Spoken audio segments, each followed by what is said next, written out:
La grâce d'apporter la parole de Dieu ce matin. Et j'ai appris que le thème de cette année, c'est la reconquête. Alléluia, la reconquête. Et ce matin, nous allons voir quelle doit être l'attitude du conquérant. Et pas n'importe quel conquérant, le conquérant selon le cœur de Dieu. Amen. Amen. Amen. J'ai besoin que vous réagissiez. Amen.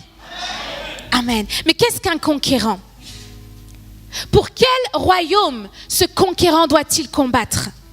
Quelles sont les armes de ce conquérant? Nous parlons de reconquête, mais il n'y a pas de conquête sans conquérant. Et il n'y a pas de conquérant sans conquête. Nous parlons de reconquête, mais aujourd'hui, te considères-tu comme un conquérant?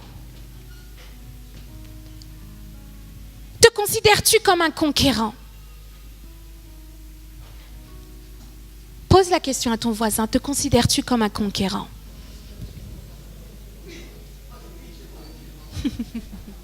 Pourquoi je pose la question? Parce que si tu ne te considères pas comme un conquérant, tu n'agiras pas comme un conquérant et tu ne feras pas les exploits qu'un conquérant fait. Alors je repose la question, te considères-tu ce matin comme un conquérant, une conquérante? Il n'y a pas de conquête sans conquérant. Si cette année, tu ne te positionnes pas comme conquérant, comme conquérante, tu ne vas rien conquérir. Tu ne vas rien conquérir. Et l'année va passer et arrivé en décembre, on dira qui veut témoigner de ce que Dieu aura fait dans cette année de reconquête. Et tu n'auras rien à dire parce que tu ne te seras pas positionné en tant que conquérant, conquérante. On parle de reconquête. Mais y a-t-il des conquérants à la grâce de l'Éternel? Y a-t-il des conquérantes? Y a-t-il des hommes et des femmes qui ont compris que oui, nous nous battons pour un royaume, le royaume du roi des rois, le royaume du Dieu tout-puissant, créateur du ciel et de la terre. Mais parce que Dieu vous aime, parce que Dieu nous aime, il veut nous donner ce matin des clés pour vivre les œuvres, les exploits qu'un conquérant peut faire. Alors dis à la personne qui est à côté de toi, ce n'est pas trop tard. Si jusqu'à présent tu ne t'es pas considéré comme conquérante, comme conquérant, ce n'est pas trop tard. Alléluia. Et donc nous allons voir quelles sont les 7 attitudes du conquérant, de la conquérante. Les 7. Premièrement, le conquérant a une vision. Le conquérant a une vision. Ah, Brunet, tu m'as lâché. Le conquérant a une vision. Il est dit dans Proverbe 28 au verset 8 que mon peuple périt faute de quoi? Faute de connaissance. Celui qui n'a pas de but, d'objectif dans la vie erre et se laisse facilement vaciller de gauche à droite. On va te dire, allez, va à gauche, tu vas à gauche. Va à droite, parce que tu n'as pas d'objectif. Tu n'as pas de but. Et l'ennemi aime ça. Aime le chrétien qui n'a pas compris qui il est et pourquoi il doit se lever le matin. L'objectif de la présence de Jésus sur la terre était la croix. Et tout ce que Jésus a fait était en fonction de cet objectif. Il n'a rien fait par hasard. Il savait très bien. Il savait quand parler et quand se taire. Il savait quand parler et quand se taire.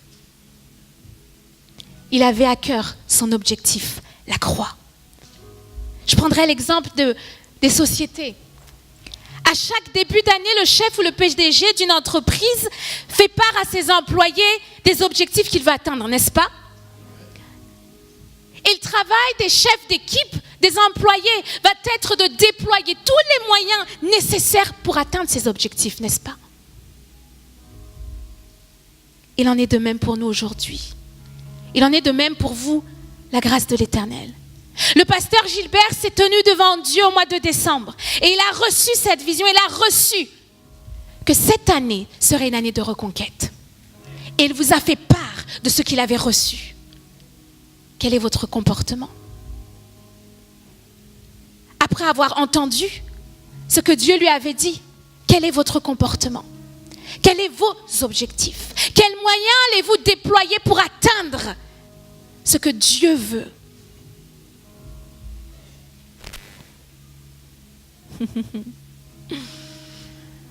C'est vrai, la reconquête, on parle souvent de l'évangélisation, c'est vrai. Mais elle commence par toi, dans ta propre vie. La reconquête commence dans ta propre vie. La reconquête ne parle pas simplement de l'évangélisation. Oui, vous êtes appelés à regagner les terrains cédés à l'ennemi. Mais dans vos relations avec Dieu aussi. Sur le terrain familial, nous sommes appelés à reconquérir. Pour certains, vous n'avez aucune relation avec Dieu. Je m'explique. Le seul jour où vous parlez avec Dieu, vous vous tenez dans sa présence, c'est le dimanche matin. Le seul jour où vous cherchez à ouvrir votre Bible, c'est le mardi ou le vendredi. Ça, ce n'est pas avoir une relation avec Jésus. Quand on aime une personne, on veut la connaître. On veut passer du temps avec elle parce qu'on l'aime. Mais cette année, ça va changer. Si tu le veux, ça va changer. À toi de le désirer. À toi de le désirer. Comment reconquérir les promesses que Dieu t'a faites? Céder à l'ennemi par incrédulité. Le temps passe, et tu te dis, ah, est-ce que Dieu m'a oublié? La reconquête aussi concerne les relations familiales, professionnelles, vos finances. C'est parce que vous allez reconquérir vos finances que l'Église va être bénie. Qu'on va pouvoir acheter ce local, qu'on va pouvoir changer la décoration, qu'on va pouvoir rendre ce lieu encore plus chaleureux. Alléluia. Mais tout part d'une vision. Tout part d'un fardeau que Dieu aura posé dans ton cœur. Et ce n'est pas devant la télé. Ce n'est pas en écoutant un message, oui c'est bien, d'un pasteur, mais c'est dans la présence de Dieu. C'est lors d'un face à face avec Dieu que Dieu va déposer ce fardeau dans ton cœur. Car tout commence dans la présence de Dieu. Deuxièmement, le conquérant doit être un homme, une femme du lieu secret. Un homme, une femme du lieu secret. Et je vais m'attarder un peu sur ce point parce qu'il est capital, décisif pour tout ce qui va suivre. C'est là où tout commence, dans le lieu secret. Matthieu 6 nous dit, mais quand tu pries, entre dans ta chambre et ferme la porte. Et prie ton Père qui est là dans le lieu secret. Et ton Père qui voit dans le lieu secret te le rendra. La chambre est ce lieu où on conserve en général, où on met des choses de valeur. Les bijoux par exemple pour les femmes. On a des coffrets. Et au temps des Romains, on y mettait aussi des coffres forts. On cachait les trésors dans les chambres. C'était un lieu important. La chambre était considérée comme un lieu important. C'est le lieu d'intimité entre un époux et une épouse. Un lieu où on se dévoile. Un lieu de transparence, où les masques tombent, où on laisse les faux semblants, où on est vrai. Un lieu où tu vis un cœur à cœur avec Dieu. Un moment d'échange, un moment de confiance. Tu y rentres préoccupé, tu y rentres chargé. Mais tu y sors encouragé, transformé, renouvelé, reposé, fortifié. Car Dieu ne rate aucune occasion de face à face avec toi. Mais nous les ratons. Nous les ratons. Mais Dieu, lui, n'attend que ça. N'attend que ça.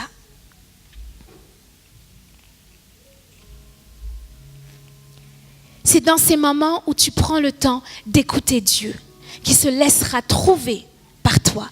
Et que ta connaissance de qui il est grandira. Si tu comprends cela, tu n'attendras pas les réunions de l'église le dimanche matin. Mais tu chercheras ton Dieu qui se laissera trouver à celui qui le cherche. Avant d'être un personnage public, je le disais hier à l'équipe de louange, avant d'être un personnage public, le conquérant doit être avant tout un homme, une femme connue de Dieu. Demande à la personne qui est à côté de toi, es-tu sûr d'être connu de Dieu? Es-tu sûr d'être connu de Dieu? Le conquérant biblique doit être premièrement connu de Dieu. Mais comment peux-tu être connu de Dieu si tu ne passes pas du temps avec Dieu? Dans 2 Timothée 2, au verset 19, il est dit, le Seigneur connaît ceux qui lui appartiennent. Toi, tu peux dire, ah non, moi je suis connu de Dieu. Mais peut-être Dieu ne te connaît pas. Peut-être Dieu ne te connaît pas. Il ne connaît même pas l'odeur de ta louange.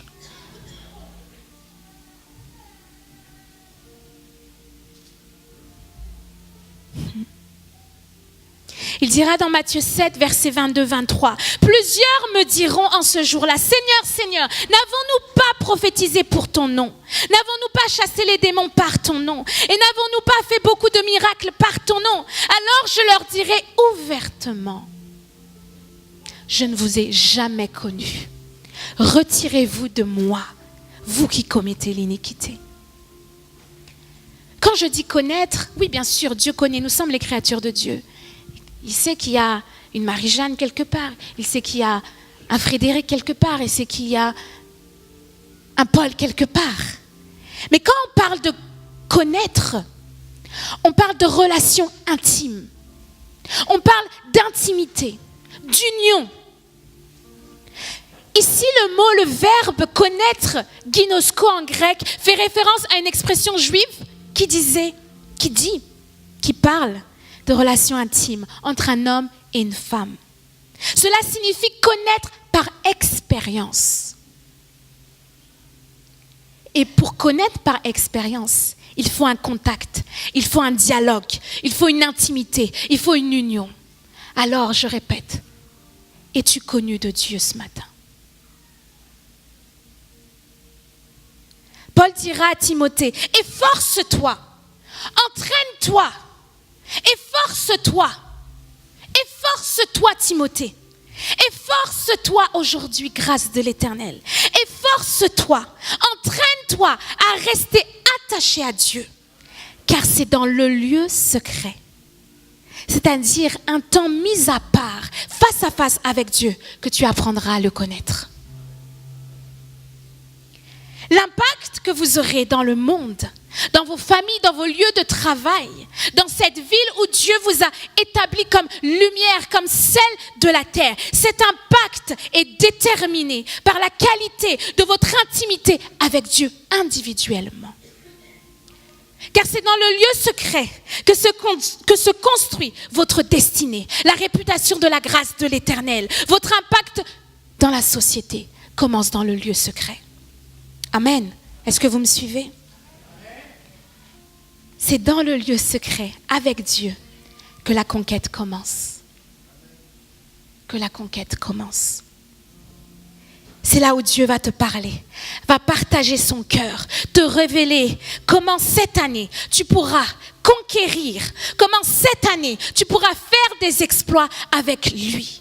Qui parmi vous, permettez-moi de poser la question, a pris le temps de demander à Dieu, Seigneur, cette année c'est l'année de la reconquête, que veux-tu de moi? Qu'attends-tu de moi? Qui a pris le temps de se présenter devant Dieu et de lui dire, Seigneur, je vais saisir cette année. Je vais faire partie des conquérants et des conquérantes qui vont marquer l'année 2019, qui vont faire des exploits avec toi. Qui a pris le temps? Mais nous sommes les premiers à demander, Seigneur, bénis-nous.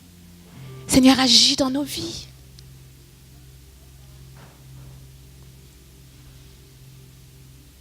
Le conquérant est une femme, un homme du lieu secret qui a compris l'importance d'avoir une relation intime, d'intimité avec Dieu.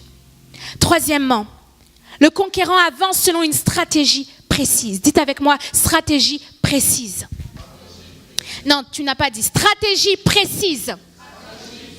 Nous avons vu que c'est dans le lieu secret que le conquérant reçoit sa vision, reçoit son objectif. Et c'est aussi dans le lieu secret que Dieu va lui révéler la stratégie pour atteindre cet objectif. Dieu ne fait rien au hasard. Amen.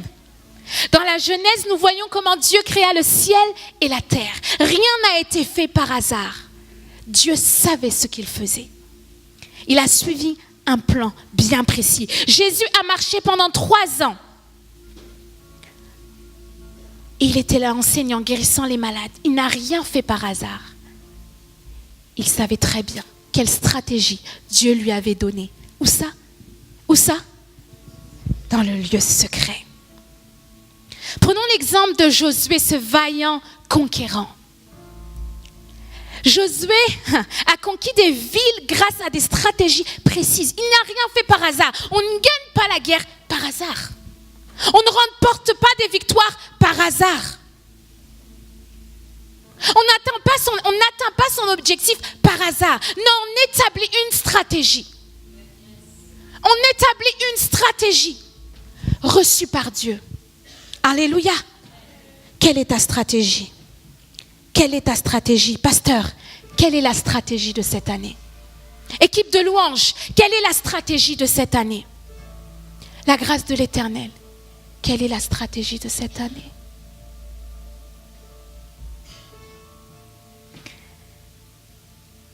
Gédéon, vous lirez dans Josué chapitre 8, Juges chapitre 7. Gédéon, le vaillant héros, n'a pas remporté la victoire par hasard. Il y avait une stratégie. Une stratégie. Quelle est la stratégie que Dieu a donnée à l'Église? Que Dieu t'a donnée? Quelle est la stratégie que Dieu t'a donnée pour reconquérir la foi de tes enfants? Pour reconquérir la relation de tes enfants? Quelle est ta stratégie? T'es-tu même posé la question? Comment puis-je contribuer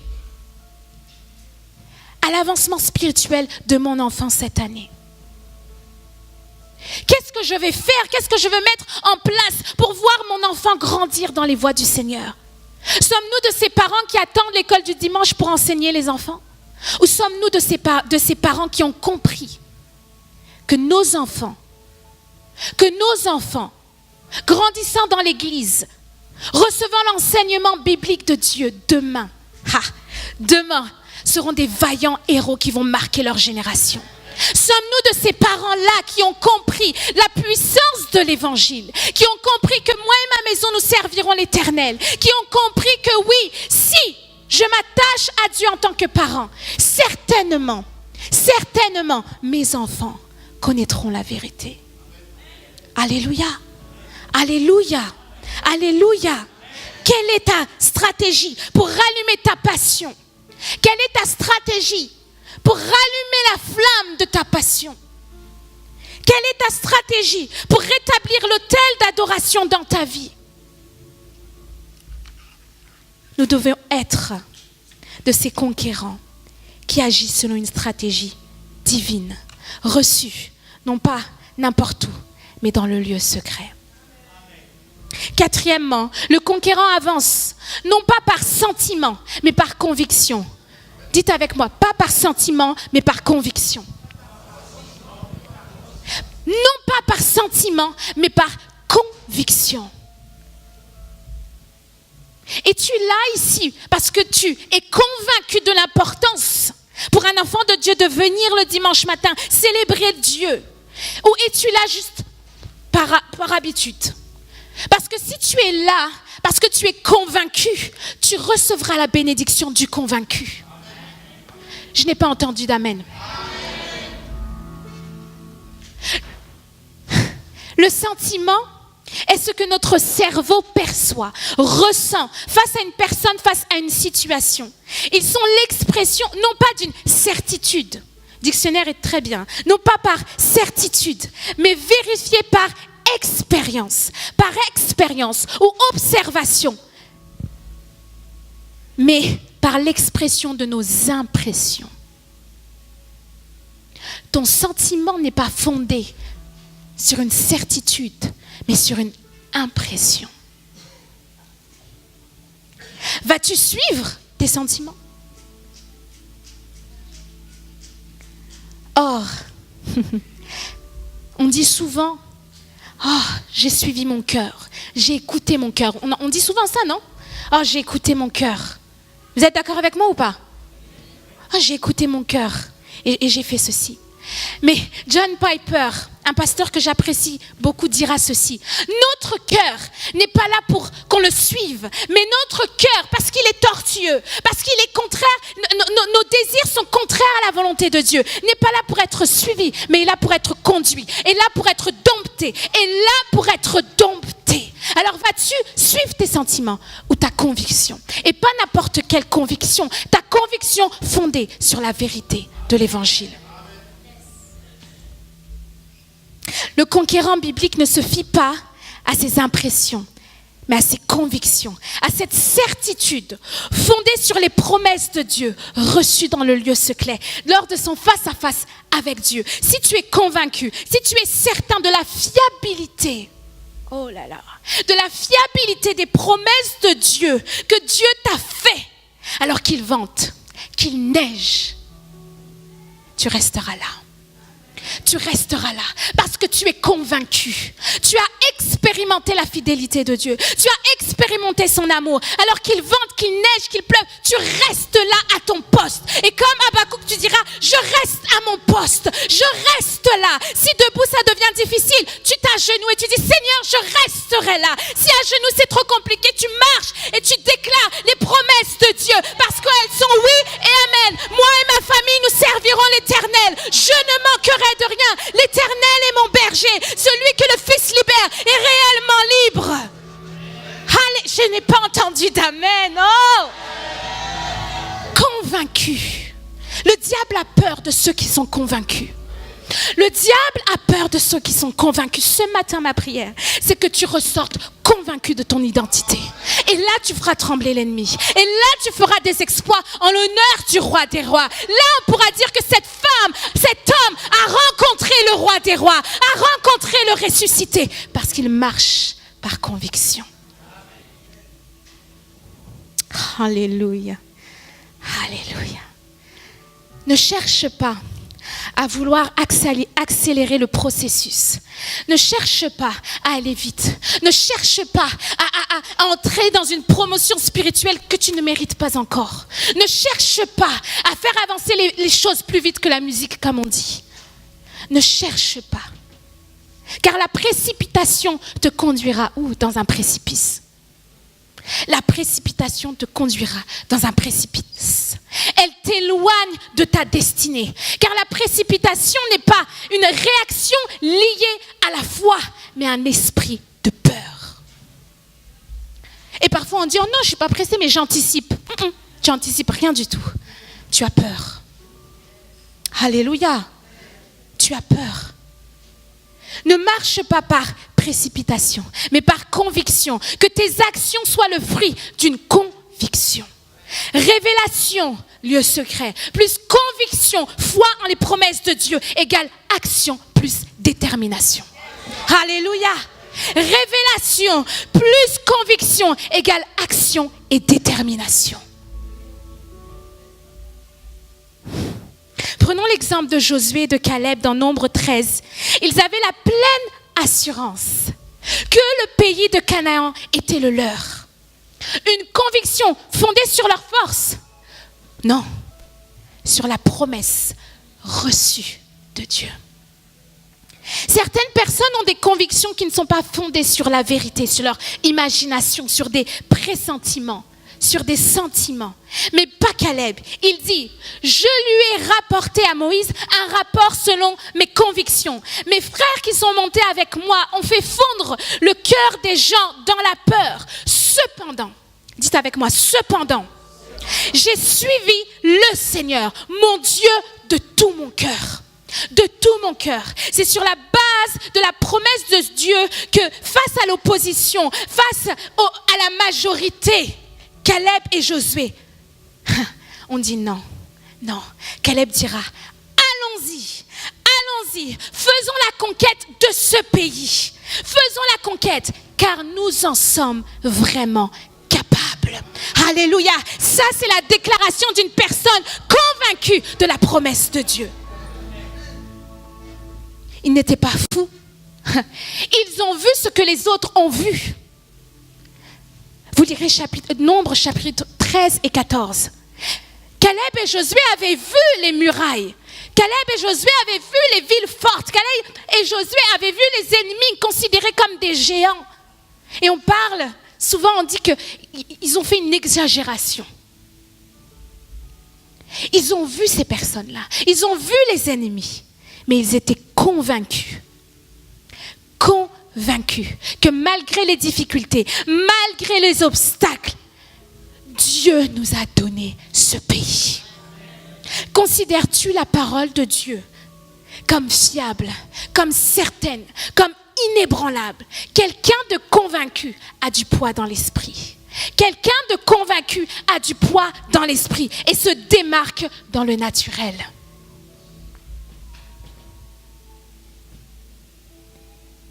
Se démarque dans le naturel. La foi de Caleb et Josué n'était pas une foi aveugle ou irraisonnable. Elle n'était pas non plus fondée sur leur force, sur leur capacité, mais elle était fondée sur la conviction de la fiabilité de la promesse de Dieu. Et c'est sur cette promesse que Caleb et Josué ont conquis Canaan. Ma conviction, basée sur la présence, sur la parole de Dieu, me permet d'avancer avec détermination face à l'adversité. Je ne lâche rien. Je ne lâche rien. Et mon époux, mon bien-aimé, m'a dit un jour ceci: plus grande sera ta conviction, plus grande sera ta détermination. Plus grande sera ta conviction, plus grande sera ta détermination. Cinquièmement, le conquérant est déterminé et persévérant. Qui aime la persévérance? Vous dites amen. Dieu va vous éprouver et il va vous rendre persévérant. Ah oui? Ah oui. Un conquérant déterminé, peu importe ce à quoi il fait face, il ne baisse pas les bras. Ceux qui obtiennent des victoires, si on regarde bien, ceux qui obtiennent des victoires, ce sont les gens déterminés. Ils ont la niaque, ils ne lâchent pas le morceau. Thomas Edison, qui connaît Thomas Edison, l'inventeur des ampoules, il a dit ceci: le génie est fait de 1% d'inspiration et de 99% de transpiration. 1% d'inspiration, 99% de transpiration. Es-tu prêt à transpirer cette année? Es-tu prêt à transpirer cette année? Es-tu prêt à lever tes manches? Es-tu prêt à enlever tes chaussures qui peuvent t'alourdir et courir vers ton appel et courir vers ta destinée? Merci pour ma sœur qui a dit amen, qu'il soit fait selon ta foi. Cet homme avait un objectif et il a mis tout en œuvre pour atteindre cet objectif. A-t-il réussi du premier coup? Non. Et il dira lui-même ceci: je n'ai pas échoué. Pour lui, l'échec, non, c'était un moyen de s'améliorer. Ça, c'est fort. Une mentalité de vaillant, d'héros. Il dit ceci: je n'ai pas échoué. J'ai simplement trouvé, écoutez bien, simplement trouvé 10 000. Je n'ai pas dit 1000. 10 000. 10 000 solutions qui ne fonctionnaient pas. Waouh! 10 000! Au bout de la 10 000e fois, il a réussi. Oh! 10 000 solutions qui ne fonctionnent pas jusqu'à ce qu'il y est arrivé. Mais la détermination ne suffit pas. Elle doit être accompagnée de la persévérance, de l'endurance. Persévérer, c'est demeurer ferme et constant dans un sentiment, une résolution. C'est durer dans le temps. Peu importe les obstacles, peu importe les difficultés, parce qu'il y en aura toujours. Donc si tu t'arrêtes, tu t'arrêtes toute la vie, c'est fini, c'est fini. Parce qu'il y aura toujours des obstacles. Il y aura toujours des gens qui vont venir te décourager, qui vont venir te semer le doute en toi. Quelle sera ta réponse? Quelle sera ta réponse? Hébreux 11:35 dit: n'abandonnez donc pas votre assurance, à laquelle est attachée une grande rémunération, car vous avez besoin de persévérance, afin qu'après avoir accompli la volonté de Dieu, vous obteniez ce qui vous est promis. N'abandonnez donc pas, car vous avez besoin de persévérance. Et la persévérance vous conduira à la victoire. Ce n'est pas moi qui le dis, c'est la parole de Dieu. La persévérance vous conduira à quoi? Rien d'autre que la victoire. Alléluia. Sixièmement, le conquérant apprend de ses erreurs. Le conquérant apprend de ses erreurs. Es-tu quelqu'un d'orgueilleux pour qui, oui, je me suis trompé, mais bon, j'en prends pas compte? Ou es-tu quelqu'un qui tire des leçons de ses erreurs? Tu veux avancer, ne répète pas les mêmes erreurs. Le conquérant, la conquérante, sait apprendre de ses erreurs s'il veut conquérir un pays. Amen. Nous parlons de reconquête, de reconstruction. Et j'ai lu ceci. Le préfixe « re », dans le préfixe « re », il y a une insistance. Il y a un retour par rapport à un premier mouvement, une première tentative, une insistance en dépit des obstacles, des doutes. Je répète, dans le « re », il y a une insistance, il y a un retour par rapport à un premier mouvement, une première tentative, une insistance en dépit des obstacles et des doutes. C'est fort, hein? Le vocabulaire français est très riche. Recommencer, reconstruire, reconquérir implique un temps de réflexion. Vous êtes d'accord avec moi? De réflexion. Non pas pour élaborer encore des choses, des stratégies comme ça. Non, un temps de réflexion pour pouvoir tirer profit de tes erreurs. Pour voir là où tu as été faible, là où tu n'as pas été obéissant, là où tu as manqué de foi, là où tu as manqué de persévérance, là où tu as manqué de détermination, là où tu as manqué de zèle, là où tu as manqué. Tu prends ce temps de réflexion afin de ne pas répéter les mêmes choses et rester dans le même système de pensée qui te garde au final loin des promesses de Dieu et qui te conduit à l'échec année après année. C'est toujours la même chose. C'est toujours la même chose parce que tu ne tires pas de leçons. Tu ne tires pas de leçons. Je bénis le Seigneur parce qu'hier j'étais avec ma sœur Irène et elle me racontait des témoignages formidables. Et elle a dit, c'était long, mais j'ai appris. J'ai appris avec le Seigneur. Et les erreurs qu'elle a faites dans le passé, elle ne pourra pas les faire parce qu'elle a appris. Elle a pris le temps de s'asseoir et d'écouter ce que le Seigneur avait à lui dire. Tu as fait ça, ça c'était pas bon. Tu as dit ça, ça c'était pas bon. Maintenant fais comme ça et tu feras des exploits avec moi. Alléluia. Apocalypse 2:5 nous dit, souviens-toi donc d'où tu es tombé et repens-toi. Non pas par tes propres forces, bien-aimés. Tout ceci n'est possible que par l'Esprit de Dieu. Alléluia. Philippiens 4:13 dit, je peux faire tout ce que Dieu me demande de faire avec l'aide du Saint-Esprit, avec l'aide de Christ qui me donne la force et le pouvoir. Alléluia. J'invite l'équipe de louange à venir. Tirer des leçons de son passé, c'est agir avec maturité. Dites avec moi maturité. Maturité. Es-tu quelqu'un de mature?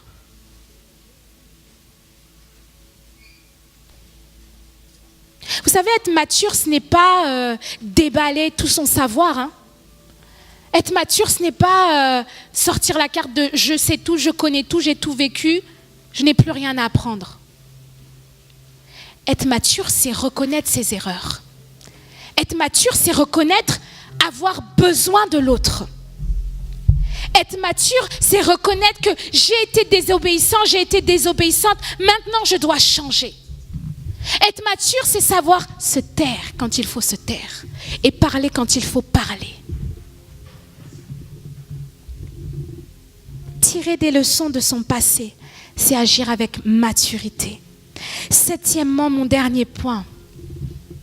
Le conquérant, c'est s'entourer d'une bonne équipe. Le conquérant, c'est s'entourer d'une bonne équipe. Puisqu'il connaît ses forces et ses faiblesses, il doit s'entourer des personnes qui vont faire de ses faiblesses une force. Amen. Nous sommes des êtres faillibles. Nous ne sommes pas Dieu. Nous aurons tout au long de cette vie besoin d'une personne à côté de nous. L'orgueilleux va dire, non, j'ai besoin de personne. Mais je te dis que tu as besoin d'une personne. C'est pourquoi le conquérant, non seulement il va avoir une vie de prière, il va avoir des moments de face à face avec Dieu. Non seulement il va être soumis à la volonté de Dieu, non seulement il va chercher à marcher selon l'ordre de Dieu, mais il va aussi s'entourer d'une équipe qui va le conseiller, qui va l'accompagner. Et parce qu'il est mature, il va savoir reconnaître que là, vas-y, fais-le. Moi, je ne sais pas. Vas-y, je te donne le lead pour ça parce que je sais que Dieu t'a qualifié pour ça. Alléluia. Est-ce qu'un dentiste va donner ses instruments à un footballeur et s'attendre à ce que sa clientèle augmente? Non. Parce que le footballeur n'est pas qualifié. Le footballeur est footballeur, il n'est pas dentiste. Il n'a pas la formation de dentiste. Alors lorsque tu as besoin d'aide, montre-toi mature et dis je ne peux pas. Qui peut m'aider? Qui peut faire ça pour moi? Je ne suis pas qualifié pour ça. Alléluia. Quels sont ceux qui sont autour de toi, à qui tu donnes l'autorisation de parler sur ta vie, à qui tu donnes le droit de parler sur ta vie? Sont-ils de ceux qui vont t'encourager à atteindre le but de Dieu pour toi, le projet de Dieu pour toi? Ou sont-ils de ces gens qui vont, parce qu'ils t'aiment ou parce qu'ils manquent de maturité, vont t'entraîner et vont te dire, oh non, vas-y, continue. Même s'ils savent pertinemment que tu n'es pas qualifié pour ça. Et ils vont te dire, non, vas-y. Demain, tu vas échouer. Laissez-le, c'est pas grave. Non, allez, vas-y.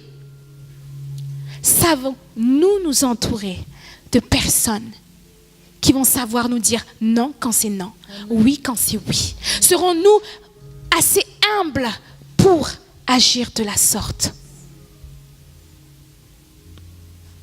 Ecclésiaste 4,9 dit, deux valent mieux qu'un parce qu'ils retirent un bon salaire de leur travail. Car s'il tombe, l'un relève son compagnon. Mais malheur à celui qui est seul et qui tombe sans avoir un second pour le relever. Amen. Amen. Sois pour ton frère, pour ta sœur, un bon conseiller qui va le conduire jour après jour plus près du cœur de Dieu.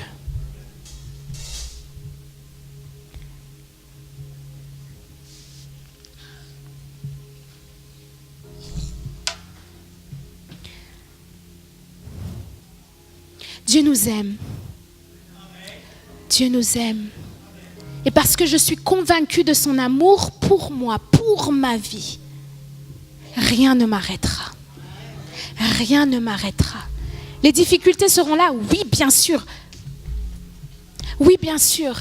Et au final, je dirais gloire à Dieu pour les difficultés parce qu'elles me font avancer. Parce qu'à travers elles, Dieu me façonne à la stature parfaite de Christ. Je disais avec ma sœur hier, il n'y a pas de victoire sans combat. Nous, on veut la victoire tout de suite. Oh, pasteur, on va conquérir Creil. Allez, on y va. Quelle est ta stratégie? Ok. Il y a un pasteur qui dit ceci, la persévérance amène la consistance. La consistance. Tu sais de quoi tu parles. Tu sais de quoi tu parles. Fermons nos yeux un instant.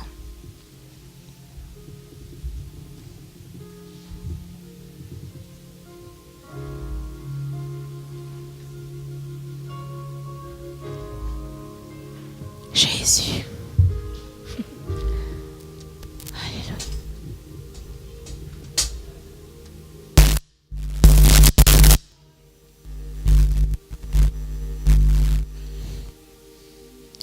Seigneur, merci pour ta présence. Merci pour ce message, Seigneur, que tu as ce matin donné à tes enfants. Seigneur, tu nous appelles à marcher, à penser, à vivre comme des conquérants. Et tu nous as encore rappelé quelle est l'attitude qu'un conquérant selon ton cœur doit avoir.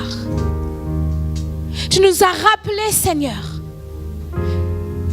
qu'un conquérant doit avoir une vision reçue dans le lieu secret, qui doit être un homme, une femme du lieu secret, un homme, une femme avec une stratégie, un homme, une femme convaincue, un homme, une femme mature, déterminé, convaincu, persévérant, qui apprend de ses erreurs et qui sait bien s'entourer.